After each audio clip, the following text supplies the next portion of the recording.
Hey everyone, welcome to the Canine Culture Podcast, where we talk about everything dog. Q&As with veterinarian professionals, rescue operators, everyday topics. We cover everything dog on this podcast. So make sure you subscribe to the Canine Culture Podcast on your favorite podcast platform, and make sure you're following us on social media on both Instagram and Facebook. Thanks again for listening. Now here's that next episode. Hey everyone, welcome to the Canine Culture Podcast. This is your host, Brittany. We are joined today by Lorraine. She is the founder of Woodrow Wear, which is very hard for me to say. That is a tongue twister. So Lorraine, thank you for joining us. My pleasure. Thank you. Tell us a little bit about yourself and about the company. I've been doing this business for 14 years, a little over. I created it because Woodrow was my Rottweiler, and at about 15, he couldn't stand inside my house. So the tile, the hardwood, he was just all over the place. Mm-hmm. And I was looking for a solution for him. And there wasn't one. I'll just keep it short. And so I made one. Mm-hmm. And so you guys offer different types of socks for dogs, right? Yes. And Yes. are they indoor or are they outdoor? What kind of socks do you guys offer? A little bit of everything? Yes. So because Woodrow had the issue inside, that's what they were made for. And when it launched in October of 2009, that's what I thought I had, was an indoor traction solution. So with the socks on, he could stand without any struggle. Mm-hmm. He could run. He could go do what he wanted on his terms. So he decided, I want to go work on my tan because Rottweilers need that. Or he decided, oh, somebody's cooking in the kitchen, I should go help. Or the Right. kids are playing, laughing in the room, and like whatever. That I didn't choose for him. It's time to go potty. It's time to get a drink. I didn't. He did, and that's the quality of life that I chose to share. So I thought I had an indoor traction solution, because you don't have to look hard to find a dog that needs exactly that, right? Mm-hmm. But literally within 2 weeks of going live, it was snowing in Canada, it was snowing in New England and Chicago and Colorado, et cetera, et cetera. And those people were asking if they could take them out in the snow. Mm-hmm. And I'm from California. What do I know? I know what it is, but it's not in my backyard. I Right. have to drive to it. So, my answer was, don't they make shoes for that? And their reply was, yeah, but they like these. Hmm. And my reply was, but who's in charge? Put the shoes on. Like, it just didn't make any sense. So 50 or 60 times, literally in the first 2 months, finally came the idea, fine, spray them with Scotch Guard. And that began the outdoor journey. So when the spring came, it was about allergies, right? The vets called Mm-hmm. and they said, do you understand that you have a new allergy solution? No, I don't. Well, if the stuff that they're allergic to, dust, grass, pollen, doesn't touch the pads, it doesn't itch. Mm-hmm. So the socks are a barrier. The stuff doesn't touch, then they don't lick and bite. Nothing has to heal. And after the spring came the summer. And with temperatures, ranging, depends on where you are, right? Mm-hmm. But everybody thinks where they live, it's the hottest. I went ahead and tested with my finger to 300 degrees, because what I didn't want to do was have to say it's okay in San Jose, but I don't know about where you are, right? Right. I wanted to say just go. So at 300, it's not an issue. Phoenix, Vegas, Bahrain, I don't care, right? You Mm-hmm. can go.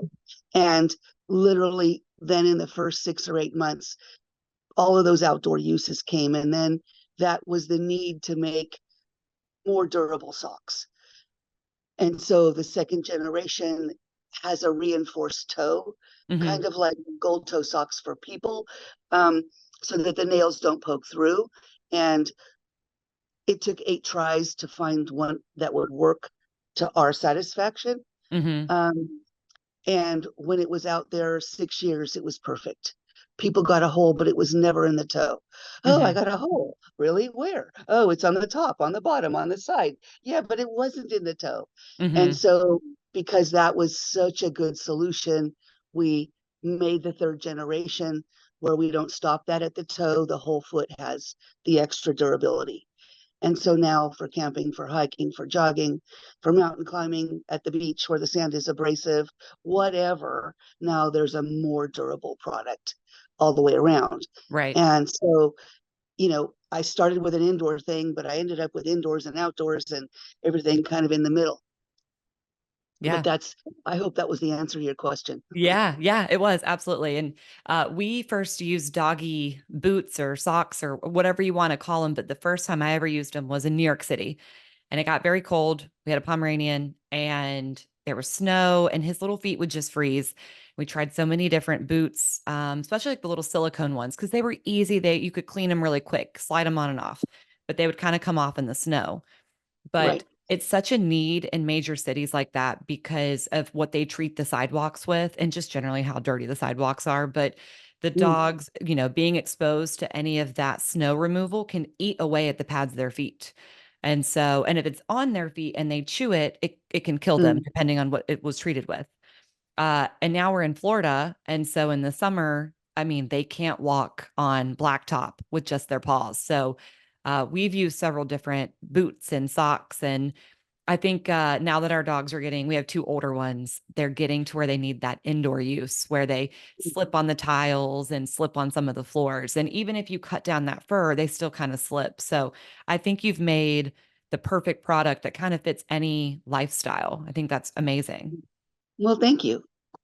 Yeah, the key for us was making them comfortable because everybody knows that the dogs really don't like the shoes. Right. Um, the fact that they're heavy, but they only come in like four sizes. Hmm. I have 13, and Yeah. my biggest sock that'll go to 240 pounds doesn't weigh 2 ounces, right? Hmm. So everything about them is about comfort, and that's why I basically have the acceptance. And now the durability means it doesn't matter, if you've got socks or shoes, Hmm. they can wear them. And so, it's been a game changer. So do they slide on, or is there like some kind of closure, like a Velcro or some kind of closure on them? No Velcro. I use elastic. So if you order them, what you see is something that looks ridiculously small. Hmm. And I just tell people that up front, you're going to look at it and go, what the heck? And and then laugh because I already told you that you were going to say that, right? So it's it's got to stretch. I need the elastic to do its job. If there is no stretch, nothing's going to hold it on. It'll be Hmm. like a little kid wearing a man sock. Goes on easy, comes off easy, done, right? Right. But if it starts super small and stretches to become the size of the foot, now the Okay. elastic can do its job. Right. And then I don't need the buckles and belts and Velcro because they don't like that. Yeah. Yeah. Yeah. It's an issue with long haired dogs having the Velcro and their fur getting caught in it and then ripping it. And then they hate the boots even more. So, yeah, that's a great solution. Again, you have fixed so many different problems with this one concept, which is I phenomenal. try hard every day.